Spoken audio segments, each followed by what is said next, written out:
Okay, so we reached the part that we're not recording, but the Kraken still is, which is the GM Masterclass. So this is the panel that I suggest at every show whenever I'm asked to suggest panels, and that's because every other panel turns into a GM question panel halfway through anyway when you get to the Q&A section. So let's just do that. So.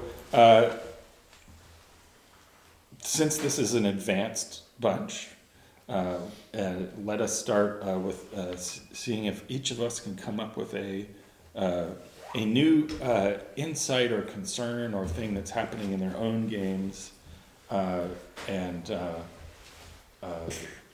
what you're grappling with now. And since I came up with this and it's a bit of a stumper, I'll start. So I'm currently shifted from a very loosey-goosey rule system, a version of what is now called Quest Worlds, where I ran a game of DC Golden Age superheroes versus the Cthulhu mythos. It was light and fun and goofy, and it was our first in-person campaign after coming back from the great unpleasantness. And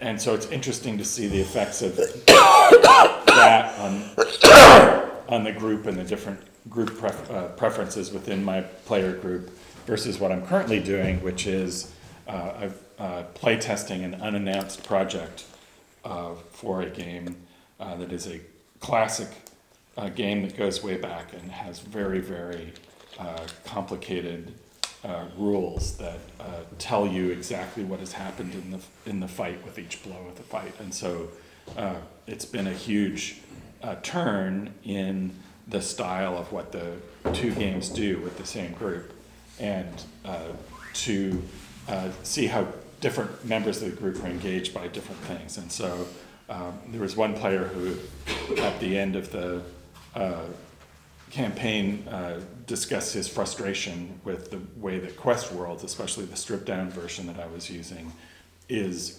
uninterested in giving you mechanical levers that affect the outcome of an extended interaction. That the dice tell you whether things went super well, badly, or super badly, and then you describe what happens. But if you're trying to drive the fight to a particular certain outcome, the rules don't care about that and won't help you. Whereas this extremely crunchy super trad game works in the opposite direction, which is you've got this incredibly complex series of tools that are presented to the players to affect the outcome of events, and so that you can plan a lot more in the middle of a fight as to what you want to do and how you want to solve a problem. And so, for example, if you run into an encounter and the bad guys spank you and send you running, and then you try again, then you get spanked again and have to try and come back a third time and fight them again and finally figure out how to do it. That in and of itself has an interesting layer of problem solving, but it is also very specific, and the things that happen during those fights are not things that you would ever choose to describe either in a more narrative-based game or that you would see described in fiction. So it's an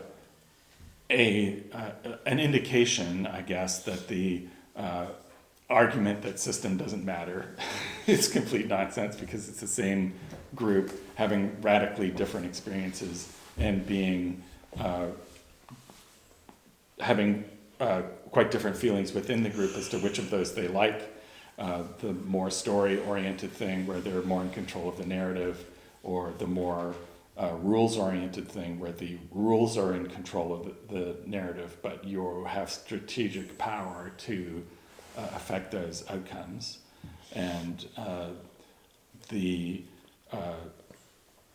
test of that, I guess, is in matching your players to what rule system that they want is a problem that I don't face, because I have to make my players play whatever it is that I'm working on professionally.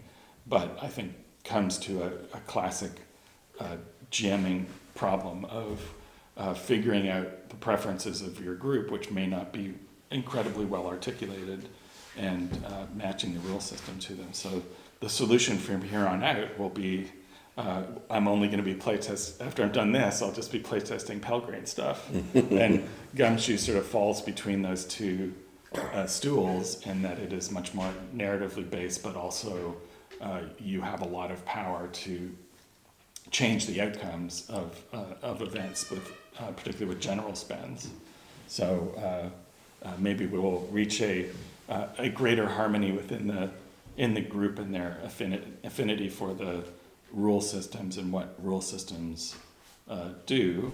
But also there's a disjunction there between what players like and what GMs like, because I much more greatly preferred the thing where I, as GM, have a lot of steering control over where things are going, so I can get people to a narrative conclusion that everybody likes, versus it's a bit of a culture shock to go back to a super trad game where the rules tell you what happens, and what happens may or may not form a satisfying narrative at all. Mm-hmm. Yeah, the notion of emergent narrative, I think, is sort of, it's the big meta concern in the whole art form, right? Because the old school approach was to small ball it, and the inevitable story of rise to power will emerge eventually, and any other story that emerges was assumed to be epiphenomenal or just at the table or just by those players. And then now you can see many story games where they assume that a story will emerge, and the whole point of the game is to help that story emerge, and other stories may be epiphenomenal or pointless compared to what they're trying to do. And then there is another lobe of story games where it's about, and Gumshoe I would put in that sort of category, where it's about, we are building a narrative together. This is the job of the game to do that. And the emergent part is the emergent, the difference in casting, in lighting, in editing, in all the things that are not the broad outline of the story. And that's the fun, the special sauce that you bring to it. And I think all of those obviously are legitimate at the table play, but it is a big mismatch when a group expects A and gets C, much less B. And that is a situation. The thing that I am currently sort of, I don't want to say struggling with, because I'm not struggling with it, I enjoy it, is the tendency in my younger game group. I have two game groups. I have people who are within a decade of my age and people who are not within a decade of my age. Some of whom you met as infants. Yes, some of whom I literally dandled as infants. And so the younger group, and I don't know if this is basically them or if this is all young players. Lower millennial and upper Gen Z is the same player, but their approach to story construction is much more fragmented and meta, and not in a bad way, but they want to look at all kinds of different approaches into the story. And at my table, it takes ridiculous turns because my friends are ridiculous. But it's like, we'll say, all right, and this will happen throughout, is we'll stop and we'll say, well, what's the TV audience seeing in this shot? Frame it, lots of that meta call out from players, not just from the GM. And, it's like, we're doing this whole thing as an episode of live theater. We're doing entrance cues and proscenium and everything else. And this sort of meta approach to the story is one that, first of all, you can get lost in the weeds chasing it, which is fun, but does not actually move the big ball towards the fall of Delta Green. And the other thing is, it's hard to sort of keep track of what I guess this is the same version of that first problem, is it's hard to keep track of what the job is of the session. I mean, is the job just a fireworks show, or all we're doing is impressing each other with our ability to be meta? or are we actually also doing a thing that we would do at a conventional role-playing game table? And sometimes it's more fireworks than it is, episode. Sometimes it's more episode than fireworks. But that is a new kind. I mean, I thought I was familiar with every kind of distraction from play. And distraction by focusing on meta angles of play was a pretty new one at the table for me. And so a lot of that is just lean into it. If people are having fun, that's literally the job. And a lot of it is, can you use those meta elements to then actually inform what's going on and have a moment where they're like, oh, this happened in the weird episode and now it's got unexpected resonance forward. Thus sort of, poisoning the well sounds mean, but, sort of priming the pump, I guess is what I mean. So this is Fall of Delta Green. This is the Fall of Delta Green, yeah. And so Fall of Delta Green is supposed to be emotionally bruising. Right. You think of all of these meta angles as emotional distancing.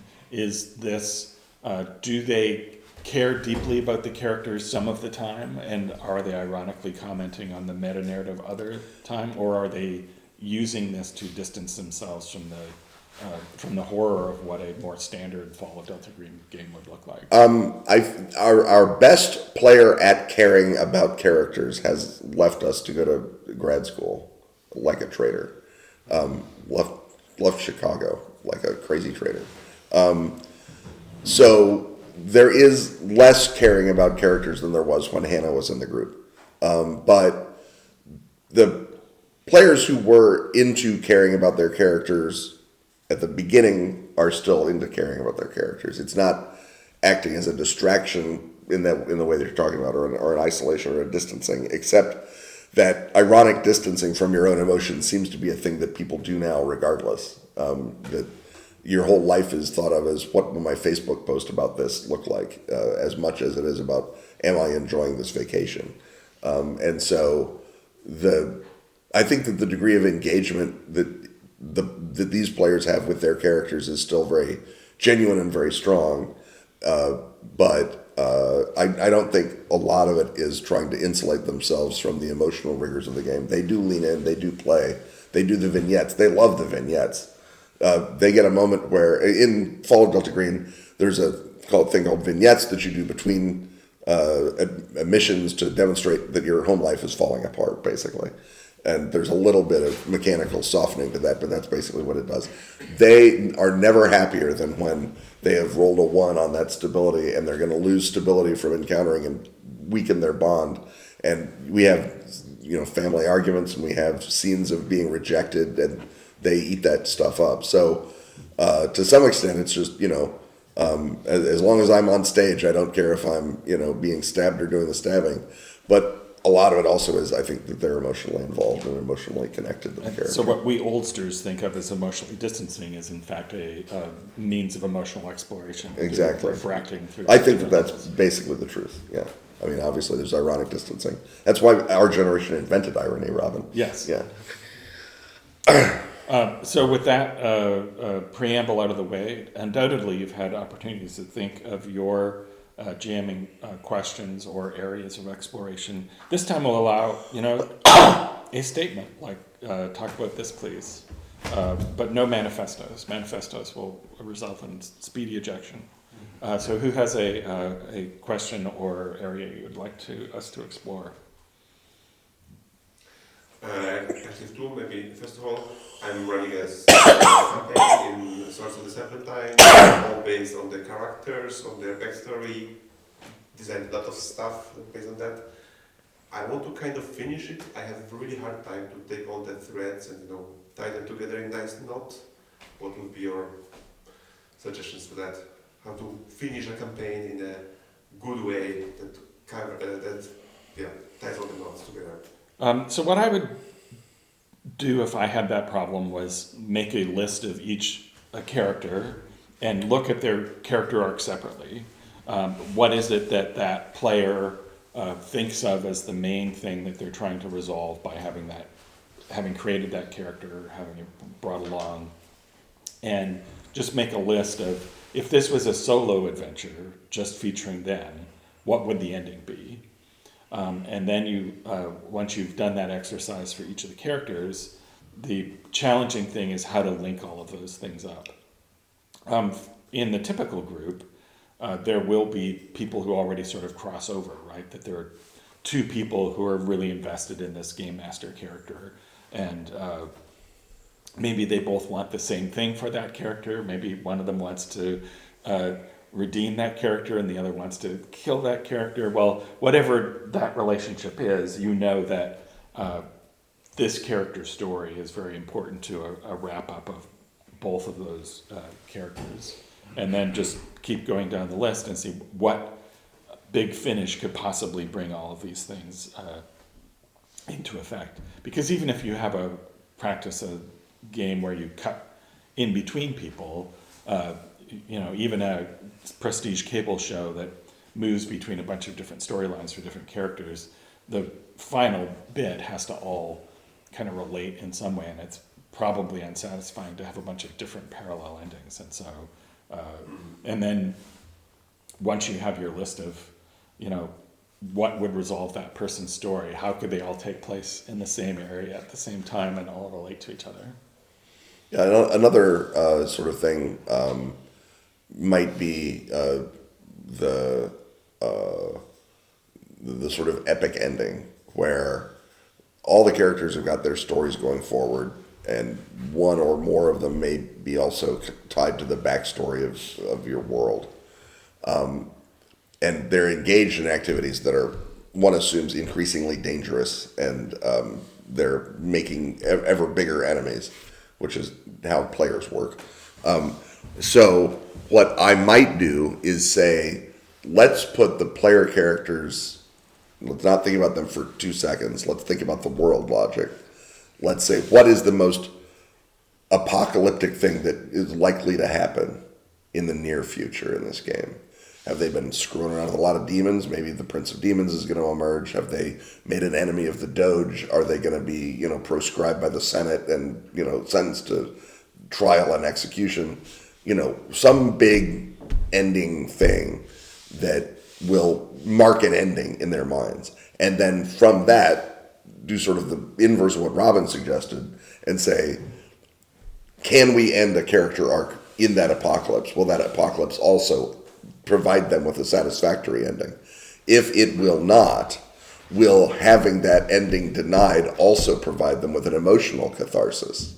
Where it's like, the tragedy is I never got to be friends with my brother before the demons all burst out. I never got to, apologize to my father for betraying him, but now I'm on trial for heresy in the Senate, and my father is like standing there refusing to help me.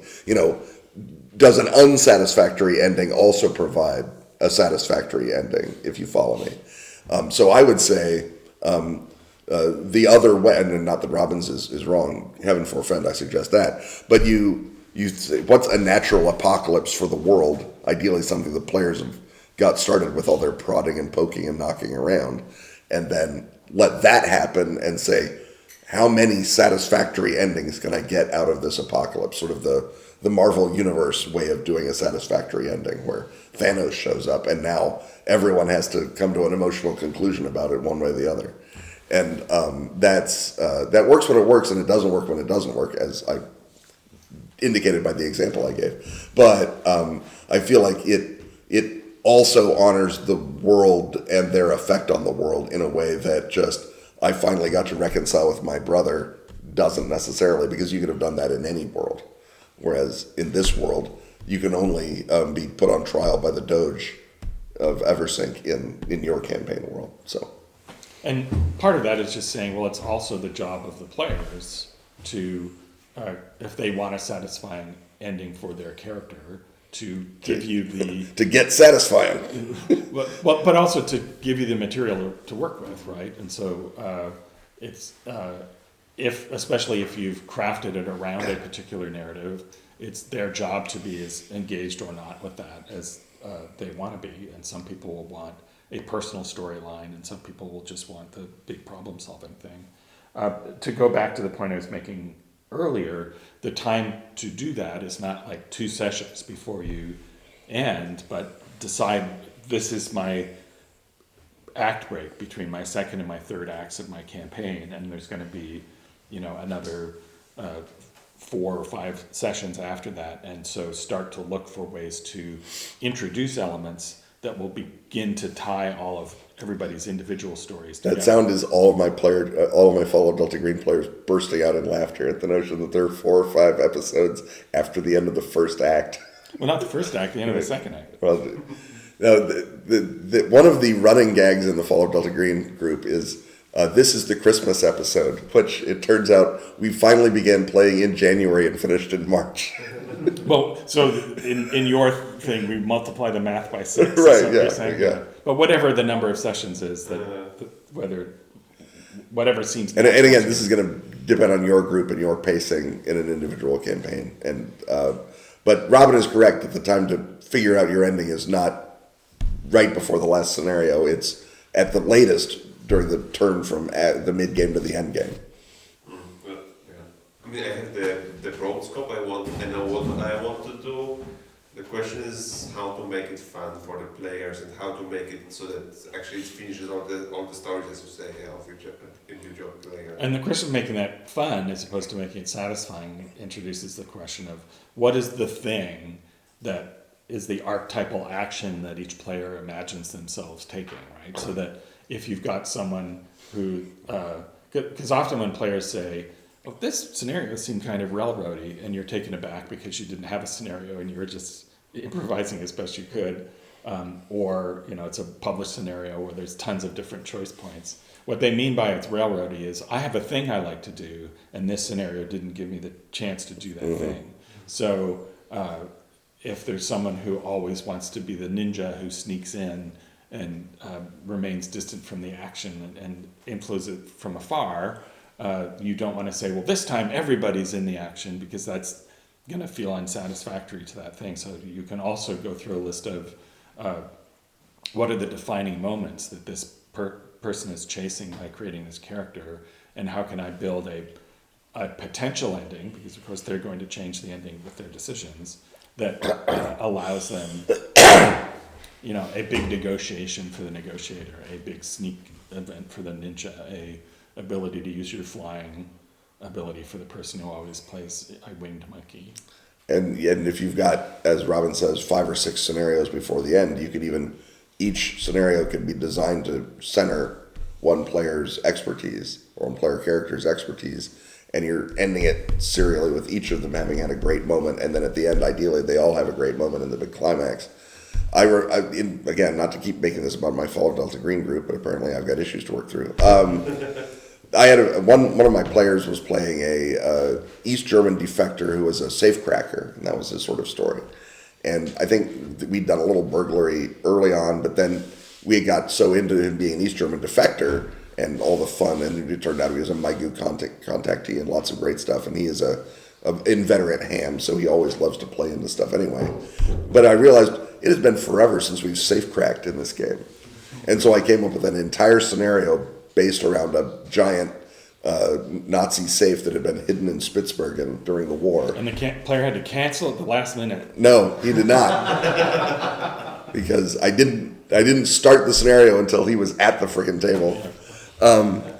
It was just, the next time that the beginning of the scenario coincides with John being there, that's when we begin the Svalbard expedition. So they was like, we haven't done that in a while, and of course, John loved it because it meant he was the center of attention. We got to say, no, I can't open the safe right now. The conditions aren't right. And have a lot of ridiculous drama that only made the game more emotionally thrilling and fun for him. And so that was a lot of times you're like, we have a thief. How many heists have we done? We have a fighter. How many glorious, heroic last stands have we done? We have a cleric. How many temple episodes have we done? And if the answer is 0, then you're basically you're like the developer of those prestige shows that says, okay, the show is called Surf Dracula. Our rule is no vampirism, no surfing, right? That's you can't. You shouldn't, rather, not can't. You shouldn't let your characters' sort of core statement about themselves just lie there. You have to engage it. Another question. listening to a podcast called Historical Blindness about, I forgot his name, Daniken, the guy that wrote Chariots of the Gods. Mm-hmm. And there's also a scenario from Alien called Chariots of the Gods. And if you know Alien, it's about the theory that aliens created humans. Mm-hmm. And that's what Daniken wrote in his book. But it's all like mumbo jumbo, pseudoscientific nonsense. But it's deeply racist. As well. So that makes it That's the Von Daniken difference. Yeah. Exactly. So then when you think about playing in these settings where this is true, like Lovecraftian horror, elder things created humanity, is one of the theories. Alien, same thing. Like, it's how do you frame that so that you're not justifying something that can be perceived as a racist perspective on humanity and cultures? Well, specifically, leave out the very specific Von Daniken thing, which is that all of these achievements of ancient cultures could not have been done by people, but had to have been done by aliens.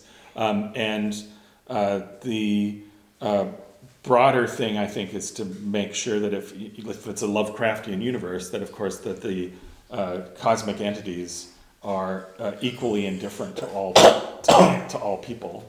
Right. There's definitely, obviously, racist stuff in Lovecraft and any pulp author, and you have to sort of also look at what the implications of that are going to be, and it's all of these all the tropes of all genres were developed at a place where people's values are different, or at least there's you were able to openly express these values. Although I guess that's back again too, right? So. But examine what any trope is doing and saying about people, and is it saying something about one group of people and not saying it about another is a big red flag. And part of it is if you're running an ancient astronauts game and you've been saying Neanderthal was built by aliens and the pyramids were built by aliens and the Pyramid of the Sun in Mexico was built by aliens, maybe make sure that Stonehenge was built by aliens, all right? The Stonehenge was built by aliens, right? Make sure that Chartres Cathedral was built by aliens. Have some signature European woo that is also from aliens. And at the very least, that will be an interesting change up on the legend and be more fun to play. And also, once you say Chartres Cathedral built by aliens, really? It's like, yeah, we have incontrovertible proof. Imagine what that might look like in your game. Your game will probably be heading in a more interesting and whack dimension than the boring old, it all happened in 35,000 BC and the geological science of stratification is wrong, which is the boring, stupid answer. And I think that the whack answer of time is fluid is a vastly better answer. So, engage with it, and, part of it can just be, as Robin says, avoiding it. Part of it can be sort of meeting it head on, but meeting it head on the front that it's not expecting. Right. So, the racist stuff in Lovecraft is not that Shoggoths made people by accident, or elder things made people by accident. The racist stuff in Lovecraft is that all Kurds worship Lilith. Just make sure that you have, people who worship Lilith who are Bostonians instead of Kurds, and you're halfway there. And then with other, a lot of it is just be aware in your own game. What are you doing? You shouldn't be lazily recycling a trope regardless of whether it's racist, I would argue, because the reason that we're doing this in role-playing instead of just reading Shadow over Innsmouth again is we want that interactivity and freshness and new creativity. So as great as Shadow over Innsmouth is, if you're not particularly worried about Cape Verdeans taking your job, maybe don't play it word for word, do other stuff. And there's so much other stuff to do, even in that one story, that you can approach it from all manner of different angles. And you can approach it as, for example, Cape Verdean sailors who are, looking for work as you have in Fall River, as you have in Providence, as you have in Gloucester, as you have in Marblehead. Now you're in Innsmouth, and it's like, oh man, even for Massachusetts people, these are crazy. And you've got a whole different story suddenly on its head. And another thing to do is to suggest that, if there is an ancient culture that had a relationship with alien beings, is that the members of that culture had a range of different responses to that, right? That there were people who were collaborationists with the alien beings. There were people who were rebels who finally,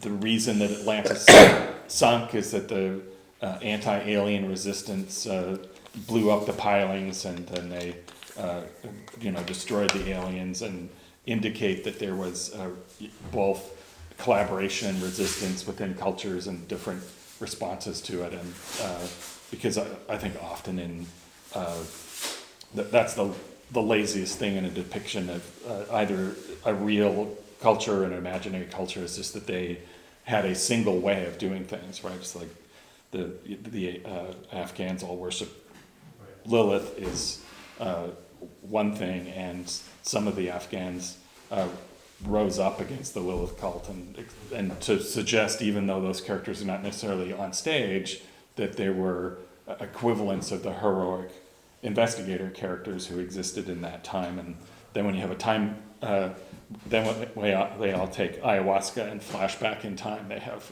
people to inhabit and be and meet. Mm-hmm. Doc? Not everybody gets to come to a schloss and play face to face with their friends, and a lot of play now is online. What do you think are the strengths and the difficulties with online play, and what can game masters do to help with that? My main difficulty with online play, and why I didn't last very long continuing my in-person group, was the ability to read the room and to see how people were doing. A couple of the players did not want to have cameras on, and there are accessibility arguments for you should definitely allow people to have their cameras off if they want. There are people who find that stressful or difficult, but as a GM, I found it impossible to run for some people with cameras whose expressions I could read, and some people who were only an audio presence. And I just, my style depends so much on not detecting not just the explicit feedback, but the implicit feedback of body language and interest level, that I felt I was jamming for a void, and I couldn't pull it off. It didn't work for me. If I was to try and set up a group now, I would recruit people who are, first of all, themselves used to playing in that environment, because it's unfamiliar to the players as well, and look for different ways to get feedback from people. But I found it, in fact, impossibly challenging, even though I try to design games that are amenable to being run online, meaning that there's less positional stuff to worry about, and they're mostly verbal. But I frankly was defeated by the format myself. Now, also, if I was to try and do this now, it would not be in the enormous emotional pressure of the lockdown era of the pandemic. So maybe that it was also another layer of difficulty that was just enough to make it impossible for me to do it. Yeah, I had the same the same feeling that it's harder to read the room, and reading the room is almost the 0th level core skill of any GM. And if you can't do it, you almost are. If you GM well and you can't read the room, you're doing it by accident, or you are the world's most natural baffle gab giver that has ever been seen. I think that with my group, the reason that it succeeded was we were playing a very positional game at the time. It was 13th Age. The accessibility issue was that Craig's connection was terrible. So if we tried to see him, it ruined everyone's feed. Yeah. So we basically all went audio because it was the only way to make it work. So I'm doing freaking radio plays is what I was doing.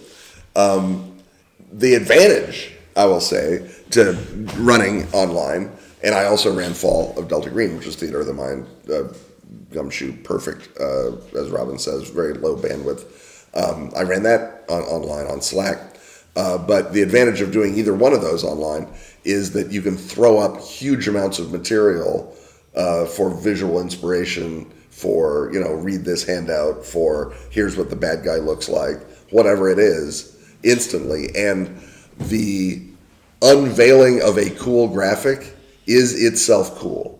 The player response to seeing the image that I picked for here is the monster you're fighting is in many ways unachievable without the electronic media system, right? Because if I describe the monster in a standard thing, it's like, oh, cool, it's blue and it has tentacles. Excellent, very cool. But if they saw it, you got gasps, and they're like, oh, that's a lot of mouths or whatever. And it's you can't get that instantaneity that you can with just showing a video, and you don't get an in-joke doesn't hit nearly as well. After I finished 13th Age, we ran a palate cleanser of scum and villainy. They were breaking into the amusement park planet where the First Order had set up their weapons testing lab. There is an amusement park planet in Star Wars. And so they were like, well, we need to get into the amusement park planet. Well, it's an amusement park. People must have been breaking into this planet back when it was an amusement park. Do we have any recordings of someone breaking into the amusement park in the Old Republic? And I said, do you ever? And I put up a picture of beloved amusement park blogger Jenny Nicholson dressed as a Jedi. And I said, there, you found an old Mahala recording of, the best park breaker of the Republic. This is Jedi Nicholson. And that would not have worked without the image and without the moment. If I'd done that in play, they would have said, that's very cute. When I did it as the image and they got to absorb the joke involuntarily, it works a lot better. So that's the great advantage to online play. And I feel like now we're doing everything's back to face, but the culture at the Fall of Delta Green table is more electronics forward. So I can just toss something onto the group Discord and they'll look at it and I can get some of that same response. So some of that can be done at the table if you have a group that is good and will not use their devices for distraction and evil and will only use their devices to engage with play. That's not every group. That's the advantage of online, is the ability of having the whole internet just to siphon right into the game and to have that instantaneity of response. The disadvantages are it's not a fit situation for humans to find themselves in. So, and I have to think that there are people who are more immersed in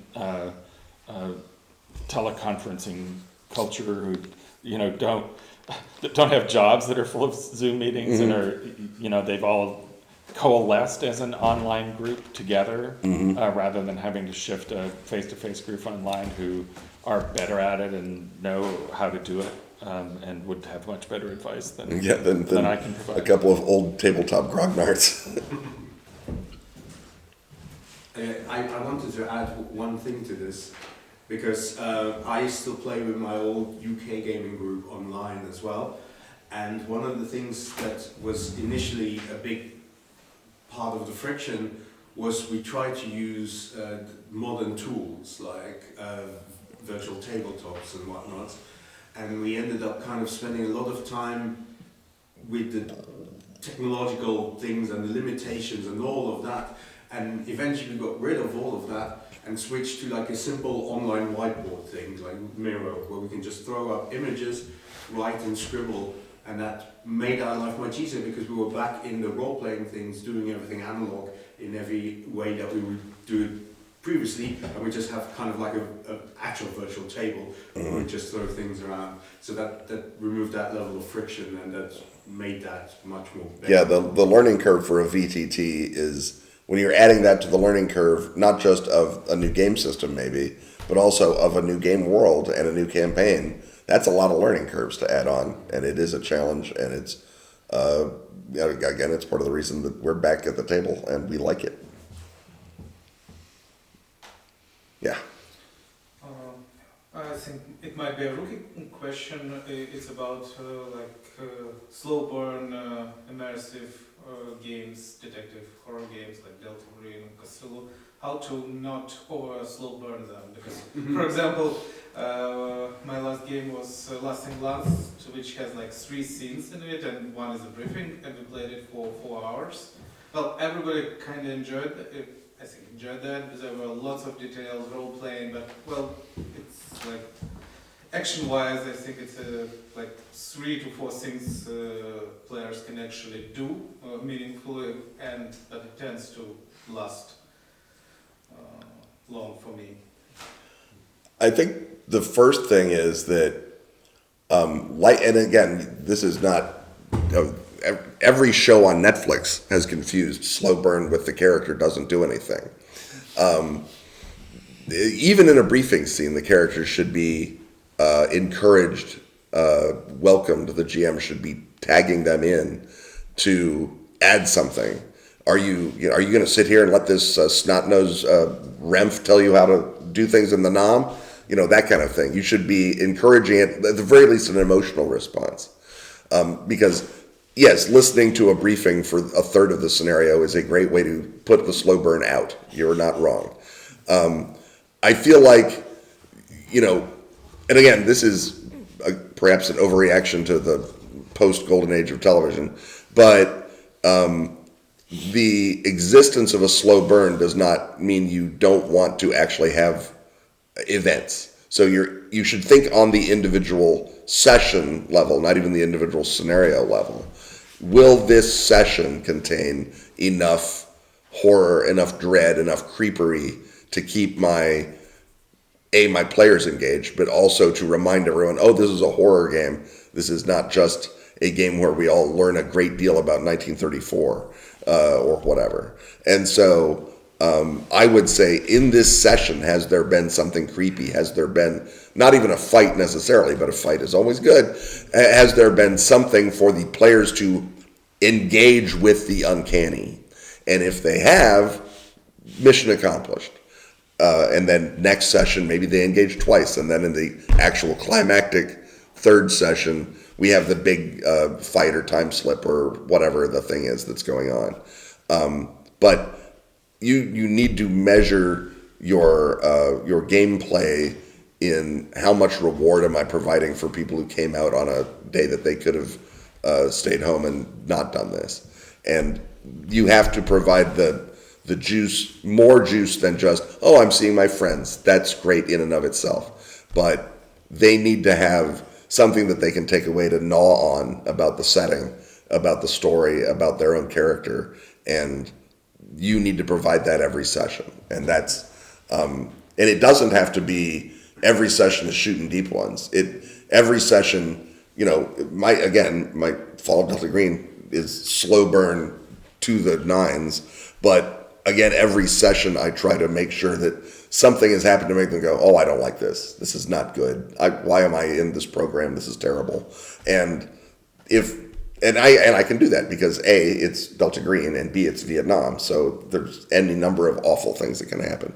And so just make sure that those are happening regularly, and you're not saving it up. Like everyone says about TV, oh no, the first 9 episodes are terrible, but episode 10 will pay it off. It's like, well, here's a fun fact about me. I don't watch a 10-hour movie that's only 10% good. That's just not how I roll. So you have to not be that guy. You have to not be someone who's making streaming TV content. You have to be someone who's making old-fashioned TV. Mannix has to Mannix. That's what he's there for. And particularly with horror, there's no excuse for horror to be non-interactive, because the archetypal moment of a horror game is the stability check, where you determine what your reaction to the thing is and what that does to you. So if anything is happening that is remotely horrific, and a slow burn implies that there's a gradual build of the manifestation of the horror. So the first time you sense that there's something going wrong might be you come back to the hotel room and your lighter has been moved. Now, in real life, if you came back to a hotel room and you were sure that the lighter had been moved and that it wasn't the cleaning service, that would be incredibly unsettling and destabilizing. And there's, from day one of horror, there's a mechanic to cover that and make that come up in play. If you just look at it as a series of slowly escalating, unnerving events, the thing to do is to draw that out and to make the players feel that they're doing more than I made my roll, I'm fine. And to make sure that there is an ongoing effect of that horror, which is why, for example, in the Yellow King, you get shock cards which continue to give you a persistent effect until you get rid of them, so that you're continuing to interact with that event where you saw the yellow sign, or you saw the strange, creeping arthropod in your room briefly, and then it went down the drain. And so look for things that can not only have a psychological impact, but will continue to have a reverberant psychological impact, and make sure that the players are playing out their responses to things.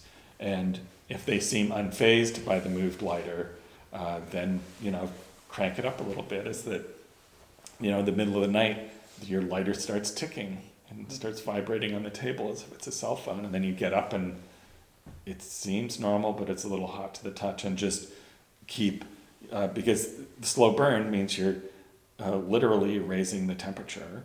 And so if there's a big long scene where none of that is happening, add a bunch of that. Even a briefing session, which we think of as being boring and non-interactive, ask yourself the question, what can I do in this scene to have an emotional effect? So instead of you as the GM read 6 paragraphs of canned text, you say, well, he gives you this briefing material, a lot of this is the documents, but he also seems to be withholding something from you. Well, all of a sudden, instead of now having a passive scene in which the players listen to you provide them with exposition, you've presented them a problem within that scene. Or while the briefing occurs, you see a strange little ripple out of the side of your eye, and you look over there and there's nothing there, but you sort of sense that there is, or you feel that you're being watched. And you can add as subtle a little thing as possible, right? It's like everybody just make a stability test. Sorry. The person who makes gets the worst result, you don't know why, but you have a feeling that something's off. Even that alone, that may even be worse than, the arthropod comes through the window and sucks the guy's ear out, right?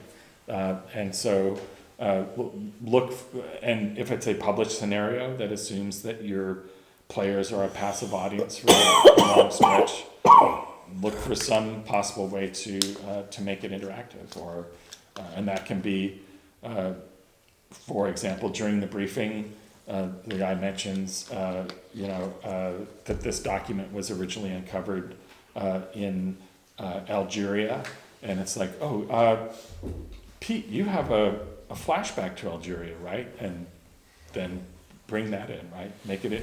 If you make it interactive, the slow burn part of it will take care of itself. Because the players will waste all that time. Right, but they're wasting the time is them doing stuff. Right, yeah, or them engaging. Yeah. Right. Thank you. Another question? Yeah, I have another question. It's concerning the players.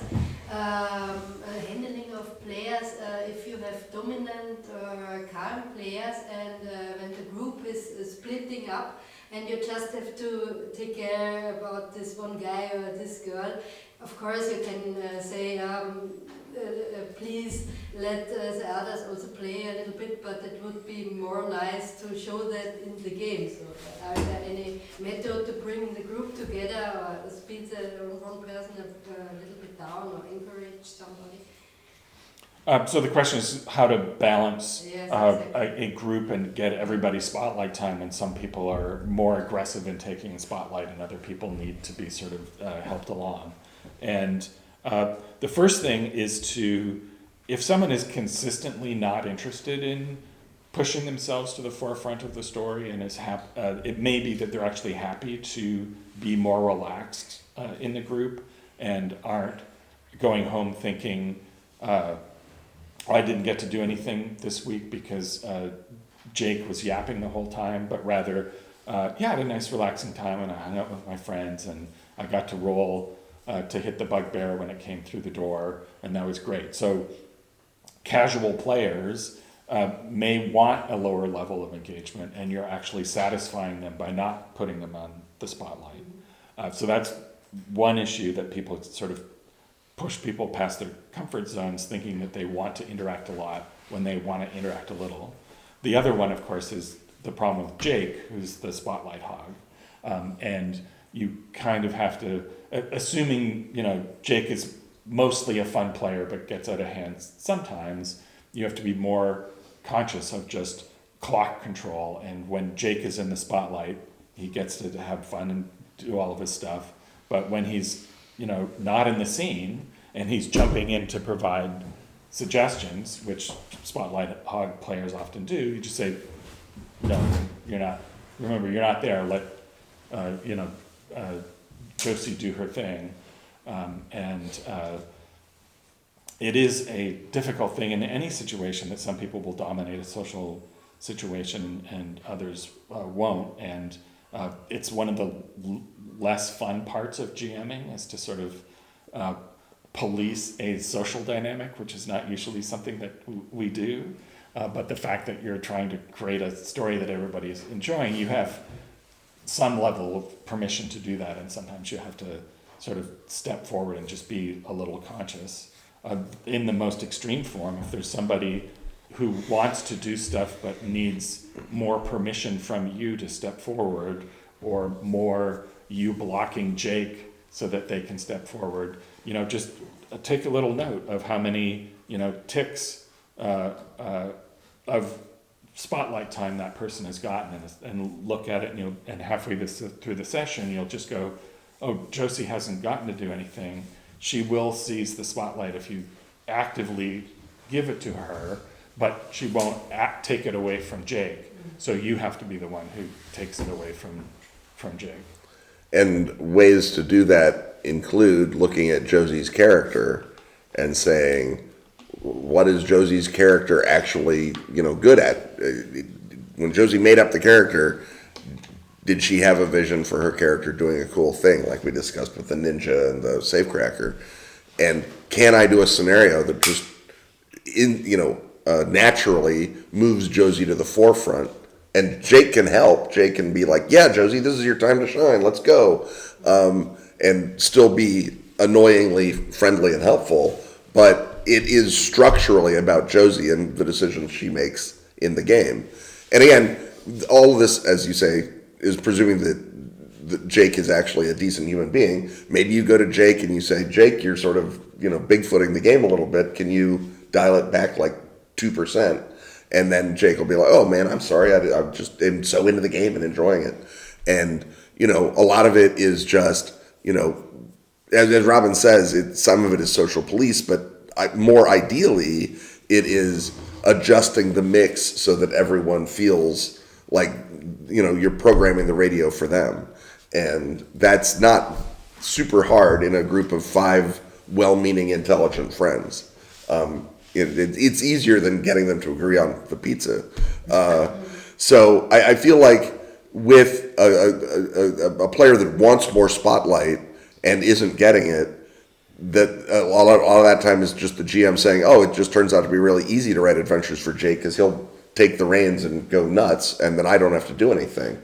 And it's harder to write adventures for Josie, either because she's decided to play a druid and we're always in the frickin' city, or because Josie just naturally, sits back and watches what everyone else is doing before she makes the decision. So just, say, oh, this takes place in the city's big park, and the druid needs to be the person stepping up. And that's 9 times out of 10, that will actually move things in a direction. And then maybe Josie's like, well, that was great to have the spotlight that time, but I'm done for a while. And we can go back to, stabbing people in very paved areas. And that's fine. And sometimes Josie will be excited and want to move the story forward. And then you have, ideally, a new exciting thread to your campaign world, because now you're always on the alert for where is there nature in this city that the druid can get involved in. Does the druid make friends with the city's rats or pigeons or whatever? Is she going to be a cool urban druid? Is that even a thing? And that can be, you've enriched your game by moving to where your player thought that they wanted to be, but is not going to try and, take over GMing by insisting on stuff. And that's, again, as Robin says, the GM's job is kind of the thankless host cleanup and make sure everyone's drinks is fresh. But if you do it right, the party is really much more fun. There's a specific weird version of this problem that happens when someone wants spotlight time, but when you give it to them, they make a boring choice. It's because they're not used to spotlight time. Or even they are, but it's just like their instincts are not to do things that are interesting.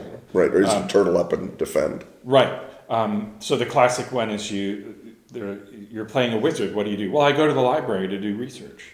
And sometimes it's like, okay, well, I can think that the blood-sucking isopods show up at the library, but it seems to be your desire to just do research. Mm-hmm. How do we make that a thing? Or so you can sort of drill down into what is it that you're trying to achieve at the library? Well, just logically what my character would do. Okay, can you make a more interesting... I have sometimes said to a player, okay, but what interesting thing do you do? Mm-hmm. Right? That's what you do with your boring non-adventure time. But this is an adventure in which you're supposed to contribute. You know, give me something to work with here. And I have done that on occasion because that person doesn't want to just spectate, but they also don't think in a way that leads to conflict and stuff, and so you have to sort of bridge that gap, which is a very specific problem, but one that I have run into. Another question? I'm a bit similar. I have a player who hates spending points. And so I gave him a scene, so he's a thief, there is a trap.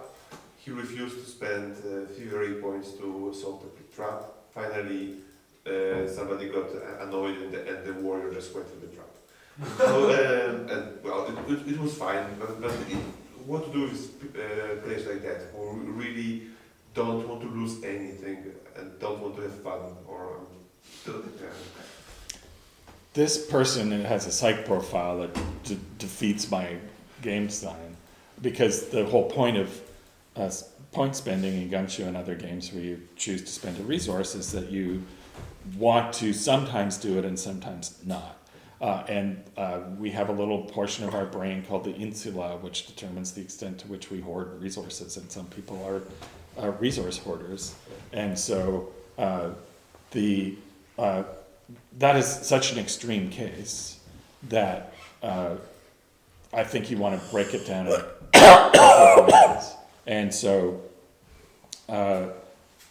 take it away from the mechanical thing of, I, Johan, refuse to spend a point, to your character, the Rohan the Clever. Why does Rohan not want to help his buddy Gregor the Barbarian? Because do you want Gregor to get hurt going through that trap?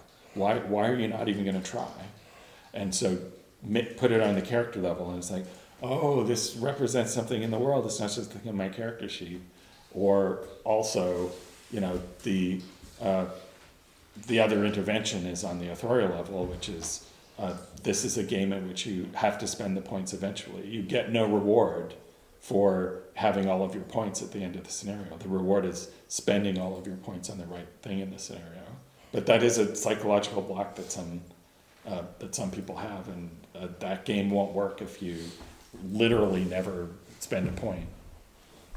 And so you have to, and sometimes, I got my arm cut off, but I still have all my points. If it's something bad that happens to them, but if it happens to their friend Gregor, really, really play that. Or, Gregor, how do you feel about, Rohan not being willing to do anything to get through the Gregor game? had fun, yeah? Yeah.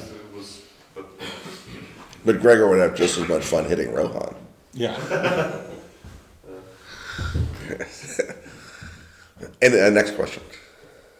Yeah.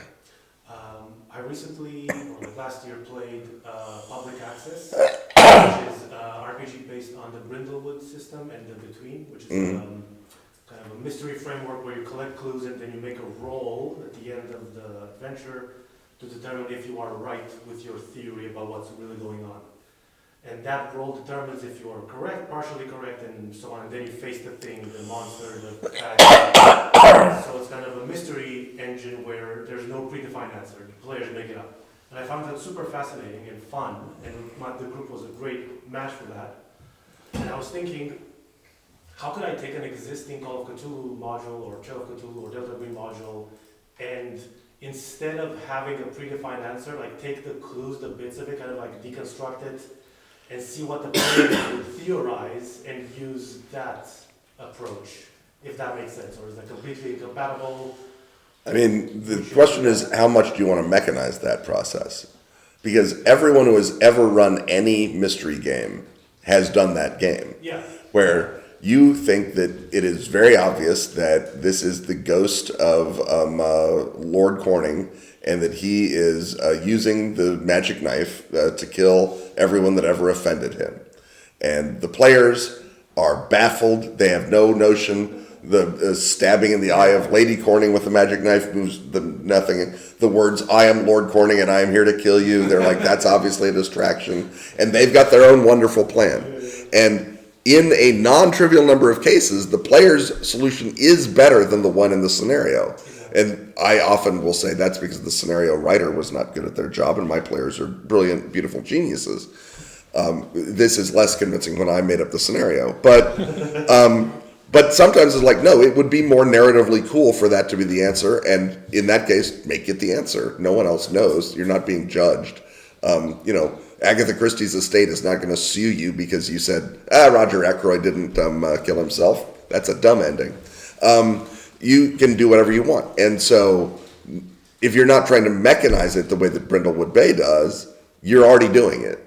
If you're asking how to take the Brindlewood Bay mechanics and apply them to Trail of Cthulhu, well, I mean, take the Brindlewood Bay mechanics and then apply them to Trail of Cthulhu. That would be my advice. But the way to do that is to look at the scenario and go, what is the mystery? Because often, particularly in Trail, the mystery can be a range of different things. So it can be what monster is eating everybody, or we know what monster is eating everybody, how do we kill him? Or we know a monster is eating everybody, where is it? Or we know a monster is eating everybody, where is the book that we need to conduct the summoning ritual to summon it somewhere else and put it in a cage? Or we know a monster's on the loose, who's the one who summoned the monster? We have to find them and kill them in order for the spell to be broken. And so each of those is supplied with an answer in the scenario, and then your job then is to go, well, what else could it be? So if it's where is the monster, the scenario says the monster is at the old mill. Well, it's like the monster could be at the old mill, or it could be at the factory, or it could be in the basement of the ruined church and so forth. Or, where is the book? The book could be at the library, the book could be in the abbey, the book could be in the possession of a bookseller. Some of these sorts of mysteries are going to be more interesting than others to have variants of. The classic mystery format, of course, is the murder mystery, and the question is who committed the murder. That is both the easiest one to do. It's, Colonel Mustard instead of Lord Corning. And it's the one that I think that system is tuned for. Some of these other examples are ones that are not going to be as...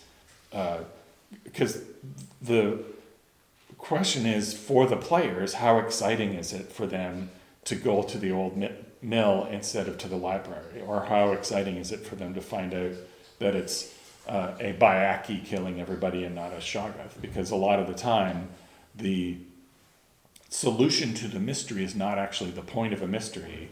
It's the thing that pulls the characters through the story, but what's interesting is their reactions to what they discover along the way, right? The true treasure was the things that ate our face along the way, right? And solving what the problem is just finding what problem they're facing.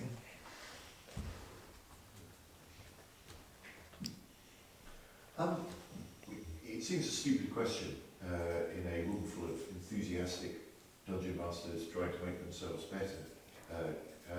But there's a big perception that the barrier to entry to TTRPGs is dungeon masters among I mean, you hear wizards saying this, you hear discourse saying this. If you were given the power to sort of have a big influence on, say, Dungeons and Dragons, how would you solve this perceived difficulty in getting people from player to baseline Dungeon Master rather than from baseline Dungeon Master to expert, which is what we're doing? Well, first is to recognize that that's a real issue, right? That being a dungeon master is a lot of extra work. And it's extra work. You get extra homework. And you have to be operating on a number of different levels, which we've talked about here. Everything from, does this mystery make sense, to how do I control the emotional dynamic between my friends, to am I doing this slowly or quickly enough? Those are all really tough. And a lot of people who say, well, I would never GM, it's too hard. That's a correct observation. And they may, that may be too much work for their hobby, right? Just like there are, some people, in the classic cars world love to strip down and remake and customize classic cars, and other people like to go and look at the classic cars and read classic car magazines and stuff. The question of people who actually want to make the leap but don't know how is a much easier thing, and that's what everything we're doing here is all about. And the big point of encouragement that I give to people who ask that question and show up at seminars like this and, well, I want to GM, what do I do, is just, you're not going to do it wrong. The fact that you're asking that question means that you care enough that you're going to do it well, because I think the barrier between a potential GM who isn't GMing yet and a perennial player who never wants to GM is just they're seeing how hard it is and they're being daunted by it. And unless all of your friends are jerks, I say to them, your players want you to succeed because they want to have fun. And they like you. And they like you. And they will work with you, and they will supply you with stuff, and they will forgive your mistakes, and they don't expect you to have memorized the 300-page core book you're using. They will collaborate with you in having fun, and there's no wrong way to do it, and the only way to do it is by jumping in, and you'll do a great job. And so encouragement is often the one-word answer to that question. There's now a wealth of GMing books and seminars and stuff that people can take advantage of. And I think the difference is just the courage to take that leap.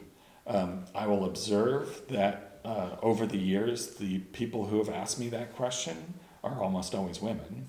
And what I think the subtext of that is, most of my game group are guys, and how do I take the power in a social situation that men just take for granted that they can take. And it's ironic that you, a woman, are asking me, a man, to give you permission to take power, but I will do everything I can to give you that encouragement and let you know that that's okay. And that's a weird social situation that is unfortunately not going away anytime soon.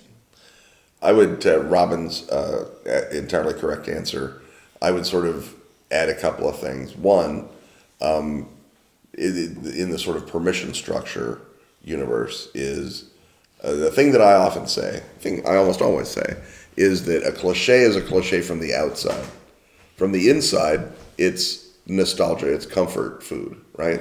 Oh, this is the thing where we fight the pirates and we rescue the captive princess. That's great. I love this story. I'm excited to be part of it. You watch it on TV, you're like, oh, this whole thing again. You play it from the inside, it's fun. It's you know the moves, you can do the dance. That's great, that's familiar. Lean into that. Don't worry about being original until you're able to do the other stuff right now, because it doesn't matter to the players. They're going to enjoy it too. And so that piece of encouragement, I think a lot of people are like, oh, I have to be doing things that no one has ever done with D&D. No, you literally don't. kill orcs is what has always been done with D&D, and it still rules. Trust me. The other thing that I would, and you specifically said if I was WotC, I would put how to build and run a dungeon back in the frickin' DMG, right? I mean, when I was but a youth, a callow youth, and Advanced D&D Dungeon Master's Guide First Edition came out, in the back of that was a dizzying array of random tables to make adventures. And you could make wilderness adventures, you could make dungeon adventures, you could make city adventures. The city tables were kind of meh, the wilderness adventures better than that. Dungeon, kiss hand how good they were. And it was just all dice and free time, which every adolescent boy in Oklahoma had plenty of, trust me. So it was the easiest thing in the world to make a dungeon, and sure enough, the dungeon narrative structure is perfect for beginning GMs because it breaks all the problems of GMing down into very digestible bits. How do we fight bugbears? How do we solve this trap? How do we describe a location? How do we do this? And all of that is perfect. The story flows naturally because it's on the graph paper. You're going through a dungeon. You're doing a mapping, very reliable and Cartesian. I would just do that again if I was D&D. I would say, stop stepping on your own frickin' hobby. Go back to how we all learned to DM, which was from random tables while Gary was, on Benzedrine. There, problem solved. And that is 90% of the way to being, as you say, a sort of entry-level first time around the base's GM. And, don't worry that you're not being creative. Don't worry that your friends will hate you. And make a frickin' dungeon by the numbers, and it will still be fun. No one is going to be mad, oh, there weren't enough secret doors in that dungeon. Dice didn't come up that way. We're going on. And it just baffles me that people have gone to such an immense amount of trouble to make obscure what was so desperately clear from one of the most obscure, unclear designers ever to work in the frickin' industry. It stumps me that people are less good at this than Gary Gygax was. I mean, that's bananas. It's just bananas to me. Another interesting philosophical thing would be flip that question, and it's like, how to discourage bad GMs. The kindly way would be to say, I'm sorry. Now I have no answers. Yeah. How to make overconfident I am the superstar of the game GMs into interactive GMs. Yes. I believe we're being told that our time is up. Yes. No, thank you very much for that. And there's a ton of books to sign. It's only 15 minutes to the next meeting, so thanks for this amazing panel, guys.